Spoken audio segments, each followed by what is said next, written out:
ठीक है। आज एक ऐतिहासिक दिन है, ऐतिहासिक पल है हम लोगों के लिए, सभी लोगों के लिए, क्योंकि 23 साल की जो यंत्रणा है, ये कोई इंसान उनके ऊपर नहीं होगा तो नहीं समझ सकता।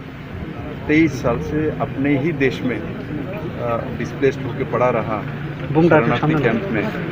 और आज माननीय प्रधानमंत्री जी नरेंद्र मोदी जी एवं देश के गृह मंत्री अमित भाई शाह जी, आप दोनों के कारण से आप लोगों ने जो एग्रीमेंट कराया और 23 साल की ये यंत्रणा से हमारे रियांग भाइयों को मुक्ति दिलवाया, आज पहला दिन है जो कि आप सेटल हो रहा है।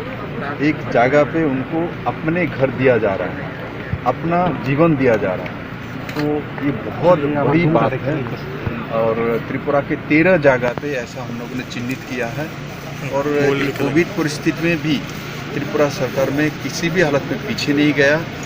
हम लोगों ने इस काम को अंजाम देने में सफल रहे हैं। और मैं आशा करता हूँ बाकी जो 12 जगह रह गया उसमें भी जल्दी से जल्दी काम कहीं के शुरू हो चुका है और बाकी में शुरू करने जा रहा है। और इन सभी को जो टोटल 37,140 रियांग भाई बहन है, सभी का सेटलमेंट हम इसी साल कर लेंगे और इनको अपने अपने घर दिलवाएंगे, अपना जीवन दिलवाएंगे। और माननीय प्रधानमंत्री जी और माननीय गृह मंत्री जी को मैं दोबारा धन्यवाद देता हूँ जो इतने बड़े ऐतिहासिक काम आप लोगों ने किया है। और साथ ही साथ इसमें बड़े मात्रा में जो धन की उपलब्धता वो केंद्र सरकार ने करवाई है।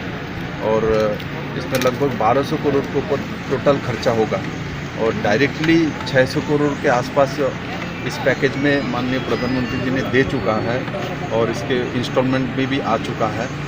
और मैं आशा करता हूँ ये हमारे जो रियांग भाई बहन है, इनकी जीवन का जो इतने बड़ी जो 23 साल चले गए, आप माननीय प्रधानमंत्री जी और गृह मंत्री जी के जो मार्गदर्शन में इनकी जीवन सुंदर होगा, इनके परिवार को नया जीवन मिलेगी। और त्रिपुरा में हम लोग सब मिल के भाई बहन रियांग जो है हम और हमारे यहाँ जनजाति लोग जो है और बाकी लोग बंगाली से सब मिलजुल के हम नया त्रिपुरा बनाएंगे और सुंदर करके इनके जीवन को भी एस्टेब्लिश करेंगे।